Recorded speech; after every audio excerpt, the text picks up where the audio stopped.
Question 48 है हमारा, निम्नलिखित में से कौन सा युग्म सम्मिलित नहीं है? कौन सा युग्म स्टूडेंट सम्मिलित नहीं है? ये देखिए नई वाले क्वेश्चन आ रहे हैं ज़्यादातर। ठीक है, तो इसमें लिखा हुआ धौलावीरा, R.S. बिष्ट ने, लोथल V.K. थापर ने, ठीक है, हड़प्पा दयाराम साहनी, ठीक है, सुरकोदरा J.P. जोशी। ठीक है, अगर हम बात करें लोथल की, तो लोथल का जो उत्खनन किया था वो किसने किया था? S.R. राव ने, S.R. राव ने। ठीक है ना, तो इसके अंदर जो बी है स्टूडेंट, लोथल का थापर नहीं है, V.K. थापर नहीं है, बल्कि क्या है? S.R. राव। ठीक है ना, एक बार इसको हम समझ लेते हैं दोबारा से। देखिए इसमें क्या क्या चीज़ है। देखिए अगर हम बात करें हड़प्पा के उत्खनन की, किसकी स्टूडेंट? हड़प्पा की बात करें तो उसका जो उत्खनन किया था किसने किया था? दयाराम साहनी। किसने स्टूडेंट? दयाराम साहनी ने किया था स्टूडेंट। ठीक है ना, दयाराम साहनी ने। अगर हम बात करें हड़प्पा के अलावा धौलावीरा, क्या स्टूडेंट? धौलावीरा। धौलावीरा की अगर बात करें तो इसका जो उत्खनन किया था किसने किया था? R.S. बिष्ट। तो हम इसको खाली बिष्ट लिख देंगे, R.S. बिष्ट। ठीक है, धौलावीरा के बाद में क्या है? सुरकोटड़ा।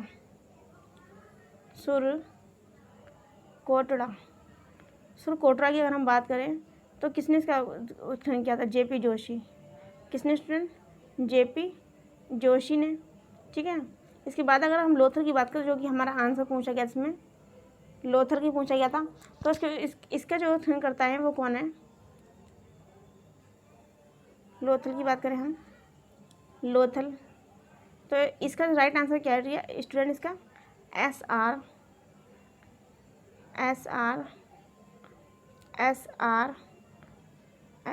राव। S.R. राव इसका क्या है? सही सम्मिलित S.R. राव है, ना कि थापर। ओके स्टूडेंट, आगे समझेंगे क्वेश्चन आगे नेक्स्ट को। क्वेश्चन में 49 है कि हड़प्पा के लोगों के सामान्य घरेलू बर्तन किससे बने हुए थे? ऑप्शन देखेंगे, पहले क्या है? पहला ऑप्शन रहेगा स्टूडेंट पत्थर। क्या स्टूडेंट? पहला क्या है? पत्थर। दूसरा क्या है स्टूडेंट? चीनी मिट्टी। तीसरा क्या है? मिट्टी के अच्छी तरह पकाए गए चित्रांकित बर्तन या फिर ताम्र। ठीक है, तो यहाँ पे हड़प्पा के पूछेंगे, हमने हड़प्पा को पढ़ा ही, हड़प्पा को क्या क्या बोलते हैं? सिंधु घाटी सभ्यता बोलते हैं, संदर्भ सभ्यता बोलते हैं और सिंधु सभ्यता बोलते हैं। ठीक है ना, तो इसके जो बर्तन की अगर बात करें तो इसका राइट आंसर स्टूडेंट सी है, यानी कि मिट्टी के अच्छी तरह पकाए हुए चित्रांकित, यानी भी फिर चित्र बने हुए थे वो बर्तन किसके थे स्टूडेंट? हड़प्पा के। ठीक है, आगे हम स्टूडेंट हमने इससे पहले क्या पढ़ा था? हमने पढ़ा था कि जो क्या था? हड़प्पा और मोहनजोदड़ो। हड़प्पा और मोहनजोदड़ो हमने पढ़ा था। ठीक है, हड़प्पा और मोहनजोदड़ो हमने पढ़ा था कि यहाँ पर जो है ना पक्की ईंट का यूज़ हुआ है। हमने पढ़ा था ना पक्की ईंट का यूज़ हुआ, तो पक्की ईंट का जो यूज़ हुआ है नाली में हुआ है, किस में हुआ? और स्नानागार में हुआ है, और जो जलीय कुंड जो है, जलीय कुंड या फिर कुआं है उसमें हुआ है। ठीक है ना, और अगर हम बात करें कालीबंगा, क्या स्टूडेंट? कालीबंगा की, तो वहाँ पर कच्ची ईंटों का यूज़ हुआ है, ये आपको ध्यान रखना है। ठीक है, नेक्स्ट क्वेश्चन हम देखेंगे। नेक्स्ट क्वेश्चन में देखिए 50 क्वेश्चन में क्या कहा गया है? 50 क्वेश्चन में कह रहे हैं कि परावर्ती, क्या कह रहे हैं स्टूडेंट? कह रहे हैं कि परावर्ती हड़प्पा काल की पुरा सामग्री, कौन सामग्री? पुरा सामग्री के साथ चित्रित धूसर पात्र परंपरा के अवशेष मिले हैं। क्या स्टूडेंट? परावर्ती हड़प्पा काल की पुरा सामग्रियों के साथ चित्रित धूसर पात्र मतलब क्या होते हैं? बर्तन, परंपरा के अवशेष मिले हैं। तो स्टूडेंट कहाँ मिले हैं? पहले लिखा रोपड़। रोपड़ कहाँ स्टूडेंट? रोपड़ कहाँ स्टूडेंट? पंजाब में। रोपड़ कहाँ? पंजाब में। ठीक है, पंजाब में। अगर हम बात कर ले बनावली की, तो बनावली कहाँ है? बनावली स्टूडेंट हरियाणा के फतेहाबाद। हरियाणा के फतेहाबाद, जहाँ पे सरस्वती जो नदी है स्टूडेंट, वहाँ पर है ये बनावली। ठीक है, अब पूछ रहे इसमें, फिर बी में लिखा हुआ भगवानपुरा, फिर डी में लिखा है दौलतपुर। डी में क्या स्टूडेंट? डी में है दौलतपुर। दौलतपुर।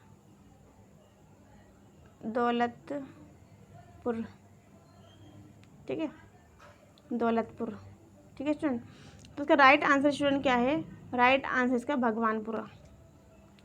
राइट आंसर इसका क्या है, बी। क्वेश्चन को दोबारा पढ़ लेंगे। दूसरे क्वेश्चन में कहा है परावर्ती हड़प्पा काल की पुरा सामग्रियों के साथ चित्रित धूसर बर्तन जो हैं, धूसर पात्र जो हैं, उनके परंपरा के जो अवशेष मिले हैं वो किस से रिलेटेड है। पहले लिखा रोपड़ से, भगवानपुरा से, बनावली से और दौलतपुर से। राइट आंसर है बी दौलतपुर, सॉरी भगवानपुर है, भगवानपुर। तो ऑप्शन बताया था मैंने अभी आपको, ठीक है। भगवानपुर इसका क्या स्टूडेंट, राइट आंसर है भगवानपुर, ठीक है।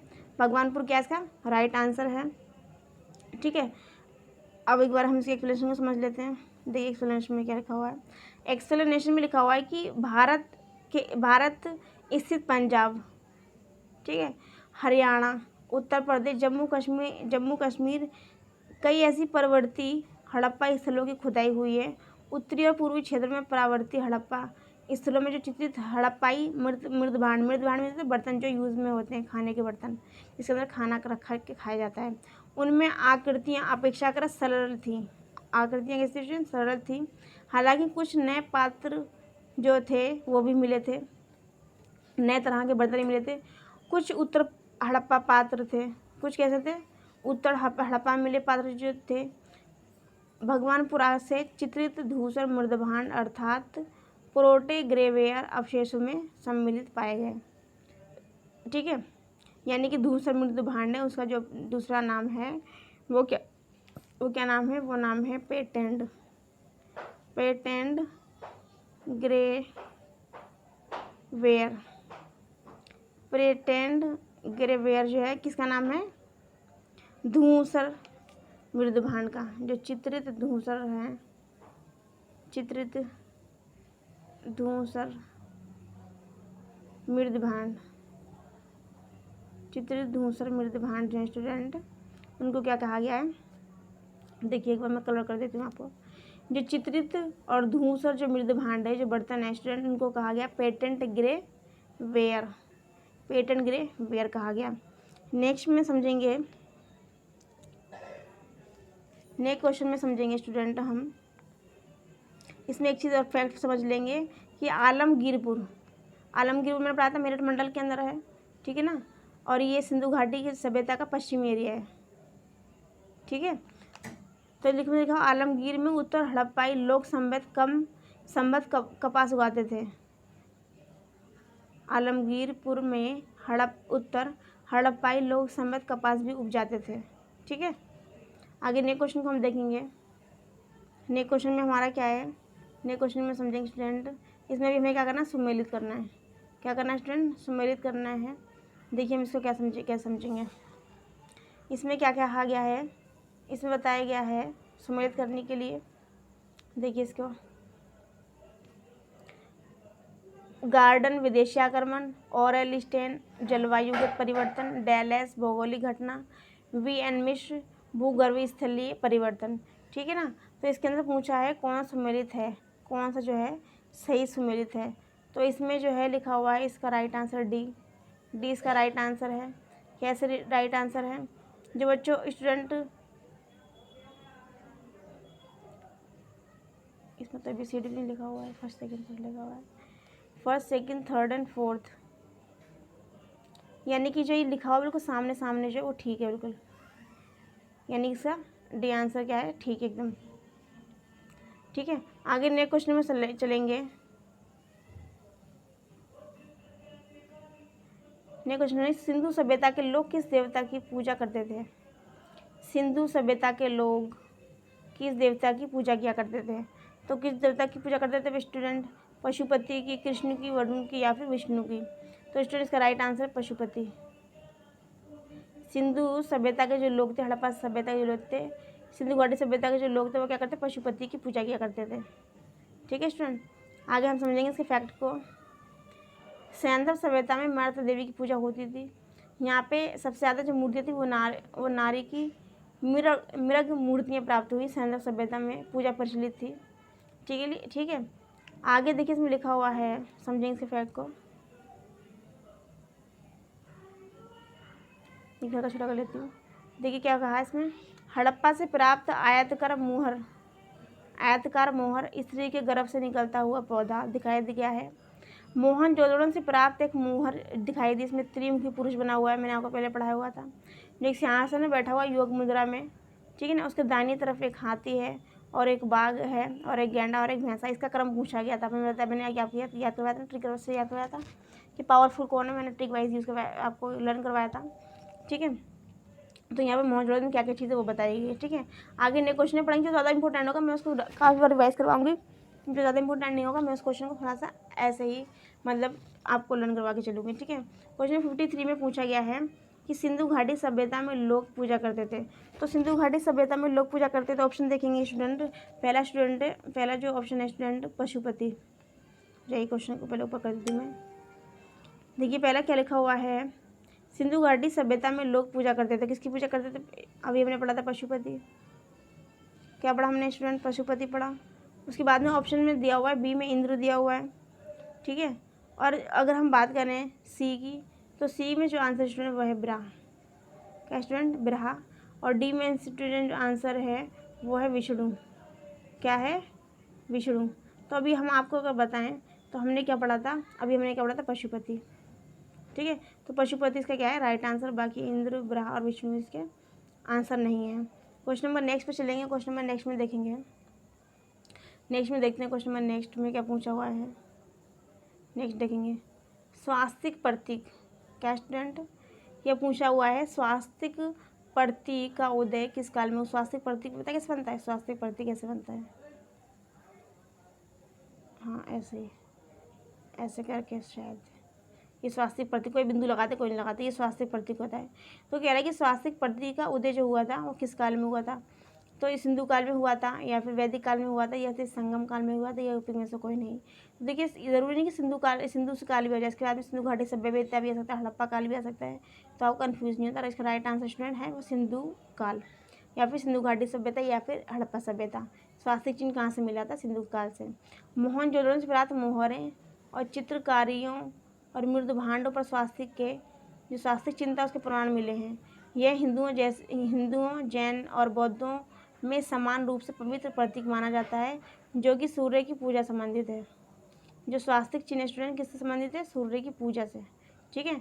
नेक्स्ट पे देखेंगे, नेक्स्ट क्वेश्चन में क्या कह रहे हैं। नेक्स्ट क्वेश्चन में इन्होंने पूछा हुआ है शैव धर्म का प्रारंभ किस काल से माना जाता है? हड़प्पा से, उत्तर वैदिक से, मौर्य से, या फिर शुंग कुषाण से। तो हड़प्पा काल से माना जाता है। यदि हड़प्पा की जगह अगर सिंधु भी आ जाएगा तब भी आप इसको सिंधु ही करेंगे, ये भी राइट आंसर होगा। सिंधु के अलावा सिंधु घाटी भी आ जाएगा तब भी आपका आंसर यही रहेगा, और हड़प्पा आ जाएगा तब भी आपका आंसर क्या होगा? हड़प्पा रहेगा। आप कंफ्यूज नहीं होना है, ठीक है। तो शैव धर्म का प्रारंभ जो हुआ था किस काल से माना गया? सिंधु सभ्यता या हड़प्पा से, ठीक है। इसके आगे में थोड़ा सा एक्सप्लेनेशन समझ लेते हैं। शिव से संबंध धर्म को शैव कहा गया है। जो लोग शिव की पूजा करते थे वो क्या कहलाए? शैव कहलाए। शिव तथा उनसे संबंधित धर्म को प्राचीनता प्रागैतिहासिक युग कहा गया। जो लोग शिव की पूजा करते थे, ठीक है ना, वो जिस धर्म से रिलेटेड थे उनको कहा गया प्रागैतिहासिक युग, ठीक है। सैंधव सभ्यता की खुदाई में मोहनजोदड़ो से एक मुद्रा पर पदासन में विराजमान एक योगी का चित्र मिला है। उनके जो सिर पर त्रिशूल जैसा आभूषण, त्रिशूल किस पर होता है? शिव के सिर पर होता है, तथा 3 मुख हैं इनके। जॉन मार्शल ने इसे देवता की पहचान कहा है। और ऐतिहासिक काल के जो शिव थे उनको स्थापित किया। अनेक स्रोत से कई ऐसे शिवलिंग भी प्राप्त हुए जिससे पता चलता है कि वो लोग जो है ना किसकी पूजा करते थे? शिव की पूजा किया करते थे। क्वेश्चन नंबर 56 में देखेंगे कौन सी धातु सिंधु भाषियों को ज्ञात नहीं थी। तो मैंने आपको पढ़ाया था कि वो लोग सोना चांदी सब लेकर के आया करते, किन किन स्थानों से लेकर आया करते। मैंने आपको ये पढ़ाया था, मैंने क्या कहा था कि लोहा जो है वो वैदिक काल जो है ना तब जाके उनकी खोज होगी, ठीक है। वैदिक काल में लोहे की खोज हुई थी। तो इसका राइट आंसर है स्टूडेंट लोहा को नहीं जानते थे, सोना चांदी तांबा सब जाना करते थे वो लोग, ठीक है। इसकी एक्सप्लेनेशन को दोबारा से एक बार हम पढ़ लेंगे। एक्सप्लेनेशन हम पहले भी इसकी एक बार डिस्कस कर चुके हैं। देखिए इसमें क्या लिखा हुआ है कि सैंधव सभ्यता को कांस्य युगीन सैंधव जो सभ्यता वो कांस्य युगीन सभ्यता थी। मैंने आपको बताया था कांसा जो है देखिए कांसा जो था स्टूडेंट किससे मिलकर बनता था? तांबा और टीन से मिलकर बनता था, बताया था मैंने आपको। तो जो सिंधु घाटी सभ्यता थी तो उस टाइम वो लोग तांबे को ही जानते थे, टीन को जानते, कांसे जानते, मगर लोहे को नहीं जानते। इसलिए उस टाइम की जो सभ्यता सिंधु घाटी सभ्यता उसको कांस्य युगीन सभ्यता भी कहा गया है। ठीक है स्टूडेंट, तो लिखा है ना कांस्य युगीन सभ्यता भी कहा गया है। यहाँ के लोग लोहे से परिचित नहीं थे। ये लोग तांबा, कांसा, सोना, चांदी आदि धातुओं से परिचित थे, परंतु लोहे की प्राप्ति नहीं हुई थी। हड़प्पाकालीन लोग लोहे से परिचित नहीं थे। भारत में लोहे का जो युग है स्टूडेंट देखिए लिखा हुआ उत्तर वैदिक काल, लगभग 1000 ईसा पूर्व माना गया है। ठीक है ना, उत्तर वैदिक काल माना गया है। ठीक है, और देखिए नए क्वेश्चन हमारा क्या लिखा है। नए क्वेश्चन में समझेंगे 57 को, सिंधु वासियों का मुख्य भोज्य पदार्थ क्या था। तो सिंधु घाटी के अगर हम किसकी बात करें, मुख्य भोज्य पदार्थ की, तो इसका राइट आंसर क्या होगा स्टूडेंट। इसका राइट आंसर देखिए क्या होगा। अगर हम इसकी बात करें तो देखिए इसमें क्या लिखा हुआ है, सिंधु घाटी के मुख्य भोज्य पदार्थ क्या लोग खाया करते थे। सबसे पहले लिखा हुआ गेहूँ और चावल, क्या लिखा हुआ है, गेहूँ और चावल। दूसरे में लिखा हुआ गेहूँ और जौ, बस गेहूँ, यहाँ पे चावल, यहाँ पे जौ, बस ये डिफरेंस हो गया हल्का सा। ठीक है, एक बार मैं हाईलाइटर ले लेती हूँ, हाईलाइटर ले लेती हूँ हल्का सा। देखिए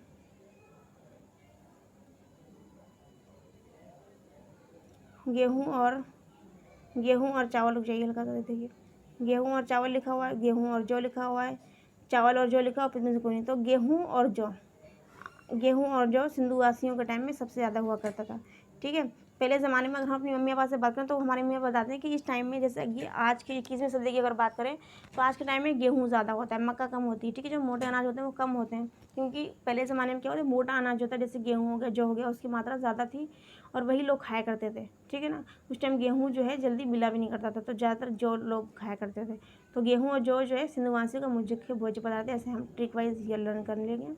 नए क्वेश्चन पे चलेंगे स्टूडेंट। देखिए नए क्वेश्चन में क्या पूछा हुआ है, नए क्वेश्चन में चलेंगे। नए क्वेश्चन देखिए, यहाँ पे इसके एक्सप्लेनेशन को समझ लेंगे हम लोग। देखिए लिखा हुआ कि बनावली से, देखिए स्टूडेंट क्या कह रहे हैं इसमें कह रहे हैं कि बनावली से अच्छी किस्म की जौ प्राप्त हुई। क्या स्टूडेंट, बनावली से, देखिए क्या करें यहाँ पर कि बनावली से अच्छी किस्म की जौ, और बनावली कहाँ पर स्टूडेंट, मैंने आपको क्या बताया था, बनावली कहाँ है, हरियाणा के फतेहाबाद में। ठीक है ना, और यहाँ पे सरस्वती जो नदी है वहाँ उसके संगम पर है बनावली। ठीक है, और यहाँ पे क्या मिला था, यहाँ पर बना था हल मिला था, है ना, पक्की मिट्टी का बना हुआ हल मिला था।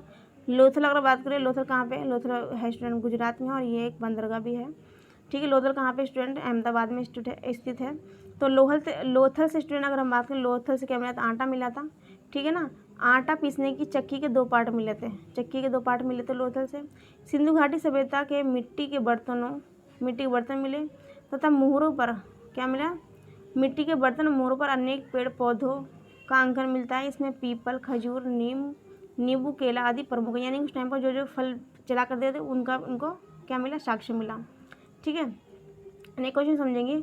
उपलब्ध प्रमाणों के आधार पर हड़प्पा सभ्यता ने मानव जाति को जो 2 स्थायी उपहार दिए थे वो क्या थे। पहले देखिए गेहूँ और कपास की खेती, लिखा गणित और दशमलव प्रणाली, ताम्र और कांस्य से आंकलन प्रौद्योगिकी, तो बिल्कुल रॉन्ग है। ठीक है, सोखते, और ये बिल्कुल गलत है, और दशमलव प्रणाली बिल्कुल गलत। राइट आंसर हमारा कौन सा हुआ, गेहूँ और कपास की खेती। हमने पढ़ा था कि जो इनको क्या बोलते हैं, जो सैंधर्व सभ्यता के जो लोग थे, उन लोग का मुख्य व्यवसाय क्या था, कपास करना। तो यूनानी जो लोग आए थे उन्होंने उनको सिंडन कहा था। उस जो सिंडन का मतलब क्या होता है, सिंधु होता है। तब से ये लोग क्या कहलाने लगे, जब से सिंधु कहलाने लगे। ठीक है, तो इसके आधार पर कहा गया सिंधु सभ्यता या फिर सिंधु घाटी की सभ्यता। ठीक है, और हड़प्पा नामक, अब कहेंगे आपकी हड़प्पा सभ्यता कैसे कहा गया, हड़प्पा नामक स्थान पर से जब खुदाई करी तो वहाँ पे कुछ साक्ष्य ऐसे मिले जिसके कारण उसका नाम हड़प्पा सभ्यता पड़ गया। ठीक है, तो देखिए एक बार हम इसको समझ लेंगे एक्सप्लेनेशन को। हड़प्पा सभ्यता के स्थलों पर खुदाई में सूती वस्त्र भी मिले। ठीक है ना, और सबसे पहले 3000 ईसा पूर्व में यहाँ पर कपास की खेती होती है। मैंने बताया था आपको कपास की खेती होती है। ठीक है, जबकि मिस्र में इसकी खेती जो है ना 25 ईसा पूर्व में लगभग शुरू हो गई थी, और 3000 ईसा पूर्व में कहाँ पे हुई थी, सिंधु घाटी सभ्यता में 2500 में जो हुई थी वो मिस्र में हुई थी। गेहूँ यहाँ का एक प्रमुख खाद्यान्न, अभी हमने क्या पढ़ा था, गेहूँ और जौ पढ़ा था। यहाँ गेहूँ की जो है 2 प्रजातियाँ होकर थी, उसमें 2 प्रजातियाँ आपको नाम पूछ सकते हैं। ठीक है, तो आपकी प्रजातियाँ थोड़ा याद करना है नाम को, ट्रीटिकम कम्पेक्टम तथा स्फोरोकम। ठीक है, इनको आप थोड़ा सा क्या करेंगे, लर्न कर लेंगे, हाईलाइट कर लेंगे। 2 किस्म थी गेहूं की प्रजातियों की, जिसकी पैदावार आज भी पंजाब में होती है। आज भी जो पंजाब का जो गेहूं होता है अपने आप में एकदम बेस्ट क्वालिटी का माना जाता है। ठीक है, तो ये कहीं ना कहीं उस ज़माने की देन है। सिंधु घाटी सभ्यता निम्नलिखित में से किस सभ्यता के समकालीन नहीं थी? किसके समकालीन नहीं थी स्टूडेंट? तो लिखा हुआ है इस ऑप्शन मिस्र की, मेसोपोटामिया की, और फिर चीन की, या फिर क्रीट की। तो राइट आंसर क्या है, किसके समकालीन नहीं थी? तो चाइना के समकालीन नहीं थी। किसकी? सिंधु घाटी सभ्यता। और सिंधु घाटी सभ्यता, मिस्री सभ्यता, मेसोपोटामिक सभ्यता, ये क्या थी? एक नगरीय सभ्यता थी। ये अपना में बहुत इंपॉर्टेंट क्वेश्चन है, ये कई बार आ जाता है कि नगरीय सभ्यता थी या कैसी सभ्यता थी। ठीक है, नगरीय सभ्यता थी ये। इस एक्सप्लेनेशन को हम समझ लेंगे एक बार। देखिए एक्सप्लेनेशन में क्या कहा गया। एक्सप्लेनेशन में इसमें कहा गया है कि सिंधु घाटी सभ्यता मिस्र, मेसोपोटामिया और क्रीट सभ्यता की समकालीन थी, आसपास ही थी। ये सभ्यताएं क्षेत्रफल की दृष्टि से यह भाग मिस्र, मेसोपोटामिया और क्रीट की अपेक्षा कहीं अधिक विस्तृत था। ठीक है ना, सिंधु घाटी का जो मिस्र का मेसोपोटामिया क्रीट सभ्यता से अत्यधिक विस्तृत था। समकालीन विश्व की कोई अन्य सभ्यता सिंधु घाटी सभ्यता से बड़ी नहीं थी। इसके सभी स्थलों से प्राप्त तत्वों में न केवल समता वरन एकरूपता भी थी। सुमेरिया मतलब मेसोपोटामिया में सैंधव जैसी सभ्यता के बर्तन, मोहरे, चूल्हे मिले। मिस्र में मिले आभूषण, श्रृंगार प्रसाधन, सैंधव आभूषणों तथा श्रृंगार प्रसाधनों जैसे हैं। क्रीट सभ्यता में प्राप्त चित्र भी सिंधु घाटी के चित्रों के समान ही हैं। इन प्रमाणों से स्पष्ट होता है कि सिंधु सभ्यता का सुमेरिया या फिर मेसोपोटामिया, मिस्र तथा क्रीट सभ्यताएं जो थी आपस में क्या थी, दूसरे से काफ़ी मैच थी। तो देखिए यहाँ पे क्या लिखा, सुमेरिया, जो सुमेरिया सभ्यता है, अगर सुमेरिया सभ्यता को दूसरा नाम क्या दिया इन्होंने, मेसोपोटामिया। क्या दिया स्टूडेंट? मेसोपोटामिया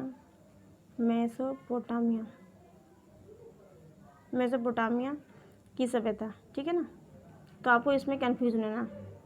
देखिए स्टूडेंट, हमारी कोशिश रहेगी इस बुक को अच्छे से पढ़ने का डीपली, और इस बुक को हम क्या करेंगे, कई बार रिवाइज़ करेंगे। अभी तो हम पढ़ रहे हैं, इसके साथ साथ इसको लर्न करने के साथ साथ हम क्या करेंगे, इसको रिवाइज़ भी करेंगे। क्योंकि क्या होता है कि क्योंकि ज़्यादातर जो स्टूडेंट होते हैं वही पूछते हैं हम जो है यूपी टीजीटी, पीजीटी और जेआरएफ और किसी सब चीज़ के लिए जो है डीएसएसबी, अगर हम कहें एसएसटी सोशलॉजी वगैरह के लिए, एसएसटी सोशल साइंस के लिए, तो हम कौन सी बुक प्रेफरेंस किया, कोई ऐसी बुक मिल जाए जिससे एग्जाम में हमारा सेम टू सेम उसमें से क्वेश्चन है। तो देखिए ऐसी कोई सी बुक नहीं है जिसके लिए कहा जाए कि इसमें से एग्जाम पेपर आ जाए, क्योंकि एग्जाम में पता नहीं कहाँ से मुझे, लेकिन हाँ आपको क्या है, सिलेबस का ध्यान रखना है। लेकिन जो घटना चक्र की बुक है स्टूडेंट, वो सिलेबस के अकॉर्डिंग ही बुक है, क्योंकि काफ़ी सारे क्वेश्चन मैंने एज इट देखी हूँ। मैंने 2 बार यूपी टीजीटी का दिया हुआ है एग्जाम, तो हम इसमें से तैयारी करेंगे। मैंने ज़्यादातर जो टॉपर्स रहे हैं, मैंने उनसे एक बात सुनी है, और मैंने भी इस चीज़ को एक्सपीरियंस किया है कि यदि हम किसी एक बुक को अगर 3-4 बार भी रिवाइज़ कर लेते हैं, तो ये समझ लीजिए हम उस रिवीजन के साथ साथ अपनी कहीं ना कहीं पोस्ट को, अपनी जो हमारी जो एज अ टीचर हमें बनना है, तो वो हम अपनी सीट को क्या कर रहेंगे, रिज़र्व कर रहे हैं। ठीक है ना, अपनी सीट को पक्का कर रहे हैं। यदि हम किसी भी एक बुक को पढ़ के कई बार उसको मल्टीपल टाइम पढ़ लेंगे ना, तो वो हमारे लिए बहुत ज़्यादा हेल्पफुल हो जाएगी। तो हमें ऐसा ही करना है। ऐसा नहीं कि आज एक बुक पढ़ ली, किसी और ने बताई, कब जो दूसरी रेफरेंस किसी के बताई तो हमने वो पढ़ ली, तो हमें ऐसा नहीं करना। एक बुक को हमें क्या करना, मल्टीपल टाइम पढ़ना है, क्योंकि अगर हम मल्टीपल टाइम पढ़ लेंगे तो हमें एक वर्ड उसके जो है ना पता चल जाएंगे। जब हम एक वर्ड पता चलेंगे तो एग्जामिनर क्या होता है, उन्हीं पॉइंट को लेकर के क्वेश्चन बनाता है, उन्हीं में से आपको पूछता है। ठीक है ना, तो हमारी कोशिश रहेगी नेक्स्ट वीडियो में हम मिलते हैं आपको वैदिक काल के साथ। ठीक है ना, अब हम अपने सिलेबस के अकॉर्डिंग चलेंगे, और बीच में हम क्या करेंगे, प्रीवियस ईयर के क्वेश्चन पर भी हम बीच में सॉल्व करते रहेंगे। ठीक है स्टूडेंट, अब आप देखते रहिए इन वीडियो को, और मिलते हैं कल नेक्स्ट वीडियो के साथ। Thank you for watching, take care, bye, support me please. Thank you for watching, bye bye.